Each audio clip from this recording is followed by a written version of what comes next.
तो चलिए बढ़ते हैं आज की कहानी की ओर। दोस्तों, दुनिया में ऐसे बहुत से जंगल हैं जो अनेकों रहस्य और अनसुनी कहानी को समेटे हुए कहीं दूर किसी के आने का इंतजार करते हैं। उन्हीं में से एक जंगल अश्रुवन भी है। यह अश्रुवन असम के पूर्वी छोर पर एक छोटा सा गांव तामुली के पास है, जिसे स्थानीय लोग अश्रुवन कहते हैं। अश्रुवन को लेकर गांव के लोगों का मानना था कि ये जंगल इंसानों की लाशें हैं, क्योंकि यहाँ के हर एक वृक्ष किसी न किसी इंसान की कहानी को सुनाता है। ये जंगल अपनी प्यास बुझाने के लिए पानी नहीं बल्कि इंसानों के आंसू पीता है। इस जंगल की सबसे हैरान करने वाली बात ये थी कि यहाँ पशु पक्षी नहीं रहते थे, तो इंसान की तो दूर की बात है। नमस्कार दोस्तों, आज की घटना इसी जंगल पर आधारित है जो मैं आपके साथ शेयर करने जा रहा हूँ। इस जंगल के बारे में गांव वालों का मानना था कि वहाँ ना तो कोई जाता है, अगर चला भी जाता है तो वो वापस नहीं लौटता है, यदि लौटता भी है तो वो पागल हो जाता है। इस जंगल की हवा में मातम गूंजता है और यहाँ वृक्षों की जड़ें उन मातम की कहानियों से भीगी होती हैं जो कभी बोली नहीं गई। गांव तामुली जो अश्रुवन जंगल के किनारे बसा था, उन गांव वालों का जीवन एक खौफ से घिरा रहता था, जैसे मानो कुछ अनहोनी होने वाली हो। बच्चे से लेकर बूढ़े तक सभी के चेहरे पर एक अजीब सा खौफ रहता था। हर पूर्णिमा की रात को गांव वाले अपने पारंपरिक वेशभूषा में सज सवर कर एक मंदिर में इकट्ठा होते थे और एक विशेष पूजा करते थे। मंदिर में दीप जलाते, ढोल बजाते और जंगल की ओर पीठ करके अपनी कुल देवी देवताओं से प्रार्थना करते थे कि हे चांगबेरा, हमारी रक्षा करना, उन पांचों को शांत रखना। एक दिन की बात है, नील, लाहो और माना अपने साथियों के साथ भेड़ बकरी चराने जंगल के पास वाले मैदान में चले गए। वहां उन्होंने भेड़ बकरी को मैदान में छोड़कर वो आपस में खेलने लगे। नील, लाहो और माना अपने साथियों के साथ खेल में इतना खो गए थे कि उनको पता भी नहीं चला कब उनकी भेड़ बकरियां जंगल में चली गईं। जब तीनों ने भेड़ बकरियों को मैदान में नहीं देखा तो इधर उधर वो ढूंढने लगे और वो ढूंढते ढूंढते सब जंगल पहुंच गए। उनको इस बात का एहसास भी नहीं हुआ कब वो सब जंगल में पहुंच गए थे। जब उनको इस बात का अंदाजा हुआ कि वो सब अब उसी जंगल में पहुंच चुके हैं, तब तक काफ़ी देर हो चुकी थी, क्योंकि वो सब जंगल के काफ़ी अंदर पहुंच चुके थे। अब उन सब की रूह कांप रही थी कि अब ना जाने उनके साथ आगे क्या होने वाला है। तभी लाहो को लगता है कि कोई धीरे धीरे रो रहा है। उसने अपने दोस्तों नील और माना को रोने की बात बताई तो उनके भी रोंगटे खड़े हो गए। उन्होंने भी रोने की आवाज़ सुनी, जैसे उनके आसपास ही कोई रो रहा था। ये रोने की आवाज़ काफ़ी ज़्यादा डरावनी थी और ऊपर से अब शाम भी ढल चुकी थी। सूरज अब आखिरी पायदान पर खड़ा होकर अपनी रोशनी समेट रहा था, साथ ही वो सभी से अलविदा भी बोल रहा था। जंगल से बाहर निकलते समय वे सब अब एक ऐसी जगह पहुंच जाते हैं जहां केवल पेड़ के सूखे काले तने थे, जैसे किसी ने उन्हें जलाकर छोड़ दिया हो। वहां की हवा में भी भारीपन था और तभी उन सभी को वहां पर एक बांसुरी की आवाज़ भी सुनाई देती है। वो सब हैरान थे कि बिना किसी वाद्य यंत्र के ये बांसुरी की आवाज़ आखिर आ कहां से रही है। अभी वो सब ये सब बातें ही सोच रहे थे कि तभी उनकी नज़र एक पीपल के पेड़ पर पड़ी, तो उन्होंने देखा कि एक बड़े से पीपल के पेड़ के नीचे 5 लाशें लटकी हुई थी। ये 5 लाशें एक अभिमंत्रित काले धागे से बंधी हुई थी। अब ये सब देखकर उनके रोंगटे खड़े हो गए और कांपते कांपते एक दूसरे की शक्ल देखने लगे थे। तभी नील ने हिम्मत करके लाश के पास जाकर देखा तो उन्हें पता चला कि लाश के शरीर सड़ नहीं रहे थे, बल्कि चमड़ी वैसी की वैसी ही थी, जैसे मौत उनको छूकर आगे बढ़ गई हो। लेकिन सबसे डरावनी बात तो ये थी कि उनकी आंखों से लगातार आंसू बह रहे थे। लाशों से आंसू निकलते देखकर अब उन तीनों के रोंगटे खड़े हो चुके थे। अब उन सबको लगने लगा था कि अब यहाँ से निकलना आसान बात नहीं थी। तभी लाहू ने उन लाशों के पैरों के पास सिंदूर जैसी रेखाएं देखी, जिसे असम के आदिवासी भाषा में घूमर लेक कहते हैं। जब इसे माना ने भी ध्यान से देखा तो वो काफ़ी सहम गई और अपने दोस्तों से कहती है कि ये तांत्रिक चिन्ह है और ये 5 लाशें शायद इंसान की नहीं हो सकती। अब सूरज ढल चुका था और एक काली छाया ने पूरे जंगल को अपने आगोश में ले चुका था। एक अजीब सा सन्नाटा जंगल के चारों तरफ बिखरा हुआ था। अब सबने ये मान लिया था कि अब यहाँ से निकलना बहुत ही मुश्किल है। तभी अचानक ही जंगल में एक अजीब सी हलचल हुई, जैसे कोई उन सबको किसी ने एक काले कपड़े से ढक दिया हो और सब कुछ शांत हो जाता है। जब सुबह हुई तो गांव वालों ने उन सबको बेहोशी की हालत में देखा। जब गांव वालों ने उनके शरीर को देखा तो उनके रोंगटे खड़े हो गए, क्योंकि उन तीनों के शरीर काले धागे में लिपटे हुए थे, जैसे किसी ने उन सब पर काला जादू टोना किया था। जब उन सबको होश आया तो उनकी हालत काफ़ी ज़्यादा गंभीर थी। उन सब का शरीर बुखार से तपने लगा, उनकी आंखें लाल हो गई और वो सब कुछ बड़बड़ाने लगे थे। तीनों के मुंह से एक ही शब्द निकल रहे थे कि पांचों जाग चुके हैं, वो लौटेंगे, रुद्रांग को फिर से बुलाया जाएगा। उन तीनों की यह हालत देखकर गांव वाले काफ़ी ज़्यादा डर गए थे। तभी नील की हालत बिगड़ते देख उसकी माँ उसे लेकर जो चमत्कारी बाबा थे उनके पास लेकर गई, जो तांत्रिक विद्या में सिद्ध महात्मा माने जाते थे, लेकिन अब समाज से अलग और गांव से काफ़ी दूर रहते थे। गगन दादा ने नील को देखा और अपना सिर हिलाया, जैसे कि वो सारी घटना जान चुके हों कि आखिर उन सभी के साथ क्या घटना घटी थी। दादाजी ने उन तीनों को बोला कि तुम तीनों ने घूमर लेक देख लिया है, अब तुम सबका जीवन खतरे में है। दादाजी की ये बात सुनकर उन सभी की रूह कांपने लगी थी। तभी लाहू ने डरते पूछा, घूमर लेक क्या बाबा? लाहू की बात सुनकर गगन दादाजी उनको घूमर लेक के बारे में बताते हैं कि आज से 150 साल पहले अशुरवन एक शमशान हुआ करता था। वहाँ एक तांत्रिक रहता था जिसका नाम रुद्रांग था। वो मृत्यु को बांध सकता है और खुद को अमर कर सकता है, जिसके लिए उसे 5 आत्माओं की ज़रूरत थी। इसलिए जब भी कोई इंसान उस जंगल में जाता था तो उसे अपने तंत्र मंत्र से उसकी आत्मा को वो बांध लेता था। वो 5 आत्माओं को अपने तंत्र मंत्र से बांधकर अपने शरीर की आत्मा को अमर करना चाहता था। इसके लिए वो 5 अलग अलग जातियों, उम्र और कर्मों के मनुष्य की आत्मा को काले धागों को अभिमंत्रित कर उसे अपने फंदों से बांध दिया करता था। लेकिन रुद्रांग को इस काम में सफलता नहीं मिली और एक दिन उसकी मृत्यु हो गई और वो केवल चेतावनी बनकर ही रह गई थी। गगन दादाजी उन तीनों को पास बुलाते हैं और एक ताबीज उन तीनों के गले में डाल देते हैं। दादाजी कहते हैं कि ये नीलता यंत्र है, जब तक ये ताबीज तुम सबके गले में बंधा रहेगा तब तक वो आत्माएं तुम्हें छू भी नहीं पाएंगी। लेकिन तुम सब याद रखना, जंगल अब तुम्हें पहचान चुका है और अगर तुमने कोई भी गलती की तो वो आत्माएं तुम सबका भी वही हाल कर देंगी जो तुम सबने देखा था। अब दादाजी की ये बात सुनकर नील की माँ ने उससे प्रार्थना करती है कि कोई तो रास्ता होगा जिससे इन सभी को बचाया जा सकता है। तभी दादाजी गंभीर शब्दों में बोले, एक रास्ता है लेकिन काफ़ी मुश्किल है, वो इसमें जान भी जा सकती है, खतरा भी है। दादाजी ने उनको धूमकेतु के बारे में बताते हैं कि एक ही रास्ता बचा है, अगर धूमकेतु चाहे तो इन तीनों की जान बचा सकती है। ये धूमकेतु रुद्रांग का आखिरी शिष्य है जो अब भी जीवित है, जो तुम्हें जुलंग गुफा में मिलेगा। जुलंग आश्रुवन के आखिरी छोर पर था, जहां दिन में भी इतनी घनी धुंध छाई रहती थी कि सूर्य की किरणें जमीन तक नहीं पहुंचती। गांव के लोगों का कहना था कि वहां की मिट्टी में तंत्र की आत्मा निवास करती है। कुछ दिन के बाद लाहो और माना ने जुलंग की ओर यात्रा शुरू कर दी। जब वो तीनों धूमकेतु के पास जा रहे थे तो उन्होंने महसूस किया कि रास्ते में हर पेड़, हर झाड़ी जैसे आपस में कुछ फुसफुसा रही थी। ये सब देखकर माना और लाहू के रोंगटे खड़े हो रहे थे। काफ़ी देर चलने के बाद आखिर में वे एक विशाल चट्टान के पास पहुंचे, जहां एक गुफा का द्वार था। द्वार के ऊपर लाल रंग से कुछ लिखा था।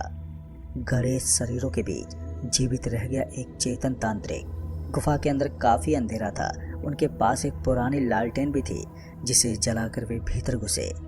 गुफा की दीवारों पर तांत्रिक चिन्ह बने थे, जैसे त्रिनेत्र, उल्टे त्रिशूल और बीच में 5 काले फंदे। वो तीनों आगे बढ़ ही रहे थे कि उन सभी की नज़र गुफा के आखिरी हिस्से पर पड़ी, जहां पर एक बूढ़ा तांत्रिक धूमकेतु बैठा था। उनकी लंबी जटाएं, आंखें बंद और सामने जलता हुआ एक अग्नि कुंड था। धूमकेतु के चेहरे पर एक काली चमक थी, जैसे कोई पुराना ग्रंथ जीवित हो उठा हो। धूमकेतु ने आंखें खोली और अपने सामने उन तीनों को खड़ा देखकर उन तीनों को पास बुलाते हैं और उनसे कहते हैं कि मैं जानता था कि तुम जरूर आओगे। धूमकेतु ने सबसे पहले एक तांत्रिक आईना में 5 चेहरों की झलक उनको दिखाई। ये वही चेहरे थे जो इन तीनों ने जंगल में देखे थे। पहला, बालक जिसे तांत्रिक ने मासूमी के बलिदान में प्रयोग किया। दूसरा, योद्धा जिसने आत्मसमर्पण नहीं किया, इसलिए उसे आत्मा से बांध दिया गया। तीसरा, स्त्री जो जंगल की देवी की पुजारिन थी। चौथा, राजा का भेदिया जिसने राजकाज को बेचा था। और पांचवा, स्वयं रुद्रांग का पुत्र जिसे अमर करने की कोशिश में वो खुद पागल हो गया था। धूमकेतु ने बताया, अगर तुम तीनों को इस मुसीबत से छुटकारा चाहिए तो तुम सबको एक व्रत यज्ञ करना होगा, क्योंकि उन 5 की आत्माएं बंधी हुई हैं, जिसके कारण वो रोती हैं, क्योंकि मृत्यु उनके लिए पूर्ण नहीं थी। उन 5 की मौत रुद्रांग ने की थी, जिसके कारण उनकी आत्मा भटक रही हैं। इसलिए उनकी आत्माओं को मुक्ति देनी होगी, तभी तुम सब बच पाओगे। इसलिए ये व्रत यज्ञ करना होगा। लेकिन इस व्रत यज्ञ की कुछ शर्तें हैं। तुम्हें 5 चीजें लानी होंगी, 5 की मृत्यु के प्रतीक। और जब ये अंतिम प्रतीक वस्तु आग में गिरेगी तब ये आत्माएं तो मुक्त होंगी या तुम्हें भी अपने साथ खींच लेंगी। धूमकेतु ने 5 की मुक्ति के लिए 5 वस्तुएं वो कौन सी चाहिए, तीनों को विस्तार से बता देते हैं। मासूम की मिट्टी, योद्धा की तलवार, पुजारिन की माला, भेदिया की जुबान और पुत्र का आंसू। ये वस्तुएं एक खास तंत्र मंत्र से बनी थी। उन्हें पाना आसान नहीं था। हर वस्तु के साथ एक परीक्षा जुड़ी थी। पहली वस्तु मासूम की मिट्टी। धूमकेतु ने बताया था कि पहला बालक लुंगू नाम का 7 वर्ष का बच्चा था, जिसे रुद्रांग ने जंगल के बीच में एक काले वृक्ष के नीचे जिंदा दफनाया था। उसकी कब्र की मिट्टी ही उसका प्रतीक बन गई थी। लाहो और माना उस वृक्ष की ओर निकल पड़े, जिसे गांव में उलट वृक्ष कहा जाता था, क्योंकि उसकी जड़ें आकाश की ओर और डालें जमीन में घुसी हुई थी। जब तीनों वहां पहुंचे तभी जंगल के चारों तरफ अंधकार छा जाता है और हवा में एक बच्चे की रोने की आवाज गूंजने लगती है, जैसे कि उनके सामने ही कोई रो रहा हो। बच्चे के रोने की आवाज सुनकर उनके रोंगटे खड़े हो जाते हैं, लेकिन फिर भी हिम्मत करके वो तीनों मिट्टी खोदने लगते हैं। तभी वृक्ष के तने से एक काला हाथ निकला, सड़ी हुई चमड़ी लेकिन जिंदा। ये देख तीनों के रोंगटे खड़े हो गए थे। ये हाथ बालक का था, जिसे जिंदा दफन किया गया था। ये बालक मिट्टी नहीं देना चाहता था। तभी मिट्टी में से एक आवाज गूंजती है, ये मिट्टी मेरा घर है, मुझे मत जगा। लाहो ने तभी जल्दी से ताबीज निकाली जो गगन दादा ने दी थी और हाथ के पास ले जाता है, जिससे वो हाथ पीछे हट गया और मिट्टी का एक टुकड़ा स्वयं लाहो के सामने आकर गिरा था। अब उन तीनों को पहली सफलता मिल चुकी थी। अब दूसरी थी योद्धा की तलवार। इस योद्धा की तलवार अब उन तीनों को ले गई तेजी घाटी की ओर, जहां कभी असम के योद्धाओं की लड़ाई हुई थी। वहां पर एक शिलाखंड थी जिस पर रुद्रांग के तंत्र से जकड़ी एक लोहे की तलवार आज भी गड़ी हुई थी। उस तलवार के बारे में यह मान्यता थी कि जिसने भी उसे खींचा उसके शरीर पर पुराने युद्धों के घाव प्रकट हो जाते हैं। तभी लाहो ने तलवार को पकड़ा और जैसे उसने तलवार खींचने की कोशिश की कि उसके सीने पर गहरी चोट उभर आई, जैसे किसी ने भाले से वार किया हो। उसकी आंखों के सामने एक पुराना युद्ध जिंदा हो गया था। लाहो को ऐसा लग रहा था कि वो खुद एक सैनिक है जो युद्ध कर रहा है। लेकिन तभी माना ने नीलता यंत्र तलवार पर छुआया और तलवार धीरे धीरे बाहर आ गई। लेकिन ये तलवार खून से लथपथ थी, मानो अभी किसी का खून चका हो। अब उन तीनों को दूसरी वस्तु मिल गई थी, लेकिन अब लाहो की सांसें कमजोर हो रही थी। अब उन तीनों को तीसरी प्रतीक चाहिए थी, पुजारिन की माला चाहिए थी उन्हें। इसके लिए धूमकेतु ने उन तीनों को एक रास्ता बताया था कि जंगल के आदिवासी देवी चामुंडा की पुजारिन थी। उसने रुद्रांग की मनसा और काला जादू को पहचान लिया था और उसने उसका विरोध किया। लेकिन रुद्रांग ने उसे एक श्रापित माला उसके गले में डाल दी थी, जिसके कारण वो तड़प तड़प कर मर गई थी। अब उसकी आत्मा तिल तिल कर कर जलती रहती है। वो माला अब भी छाया कुंड के तल में डूबी है। छाया कुंड एक ऐसा कुआं था जिसकी सतह पर कोई प्रतिबिंब नहीं दिखता था। अब तीनों वहां कुआं के पास पहुंचे और नीचे उतरने के लिए रस्सियों से बांधे। कुआं के भीतर काली दीवार थी। उन दीवारों से स्त्रियों की चीखें गूंज रही थी। कुएं के तल में उन्हें एक अस्थि पिंजर मिला उसकी हड्डियों के चारों ओर लाल रंग की एक माला थी जो अपने आप सांप जैसी फुफकार रही थी। जैसे ही लाहो ने उसे छूने की कोशिश की कि कुंड का पानी अचानक ही लाल हो गया। चारों ओर से औरतों की आत्मा प्रकट हुई। उनके झुलसे चेहरे, खुली आंखें, जली चूड़ियां थी। तभी ये आत्मा उन तीनों से कहने लगी, तुम उन्हें नहीं ले सकते, ये हमारी पुजारिन की निशानी है। तभी उन तीनों ने हाथ जोड़कर उनसे अपना उपदेश बताते हैं। उनकी बातें सुनकर वो देवी की आत्माएं धीरे धीरे शांत होने लगी और माला खुद पे खुद लाहो के हाथ में आ गई। अब उन तीनों को तीसरी वस्तु मिल चुकी थी। अब चाहिए थी चौथी वस्तु, भेदिया की जुबान। इसके लिए धूमकेतु ने बताया था कि वीरू, जो एक राजा का भेदिया था, उसने अपने गांव, अपने परिवार और देवी तक को रुद्रांग के तंत्र मंत्र के लालच में भेज दिया था। उसकी जुबान रुद्रांग ने स्थापित करके अपनी किताब में सिल दी थी। ये किताब अब शून्य घर में बंद है। शून्य घर जंगल के बीच एक वीरान झोपड़ी थी जिसके द्वार पर लिखा था, जो बोलेगा वो मरेगा। अब तीनों धूमकेतु के कहे अनुसार शून्य घर पहुंच जाते हैं। उन्होंने देखा झोपड़ी के अंदर अजीब सी खामोशी थी। एक लकड़ी की पेटी में रुद्रांग की पुरानी तांत्रिक किताब बंद थी। किताब के बीच एक कटी हुई मानव जुबान सूखकर चमड़े जैसी हो चुकी थी, जो कि चिपकी हुई थी। जैसे ही लाहो ने किताब को उठाया, उसे अपने गले में जैसे सांप लिपटता महसूस हुआ। वो चीखना चाहता था, लेकिन उसके मुंह से आवाज ही नहीं निकल रही थी। माना ने जल्दी से पूजा का फूल उसके माथे पर लगाया, जो धूमकेतु ने उन्हें दिया था, और सांप की छाया हवा में गायब हो गई। वो किताब अब खुल चुकी थी, जुबान अब अलग हो चुकी थी। अब उन तीनों को चौथी वस्तु भी मिल गई, लेकिन अब जैसे वो तीनों बाहर निकले तो वैसे ही जंगल का रंग अचानक ही बदल चुका था। हवा में रुद्रांग की हंसी गूंज रही थी। लाहो के गले में एक काला निशान उभर आया था। अब उन तीनों को 5वें फंदे की छाया की जरूरत थी, जो कि रुद्रांग के पुत्र का आंसू था। लेकिन यह आंसू किसी और को नहीं, लाहो को खुद बहाना था, क्योंकि उसकी आत्मा उसी काले तंत्र से जुड़ने लगी थी। अब धूमकेतु की आवाज कमजोर हो चली थी। धूमकेतु ने लाहो को बताया था कि तुमने 4 प्रतीक इकट्ठे कर लिए हैं, लेकिन 5वां सबसे कठिन है, क्योंकि वो आंसू रुद्रांग के पुत्र के दिल से नहीं, लाहो के हृदय से आएगा। धूमकेतु की ये बात सुनकर लाहो चौंक जाता है। तभी लाहो ने देखा धूमकेतु की आंखें नम थी, क्योंकि लाहो ही रुद्रांग का वंशज था, उसी रक्त रेखा के अंतिम बिंदु जिसे आत्माएं मुक्त करने की प्रतीक्षा कर रही हैं। धूमकेतु लाहो को कहते हैं कि तुम्हारे दुख में ही उनके मोक्ष का द्वार है। धूमकेतु की ये बात सुनकर लाहो कांप गया। उस रात लाहो ने अकेले जंगल के सबसे पुराने स्थान पर ध्यान लगाया, जहां कभी रुद्रांग ने पुत्र की बलि देने की कोशिश की थी, लेकिन पुत्र के आंसू ने तंत्र को अधूरा कर दिया था। लाहो की आत्मा अंधेरे में डूब गई। वहां उसे रुद्रांग की छाया दिखाई दी।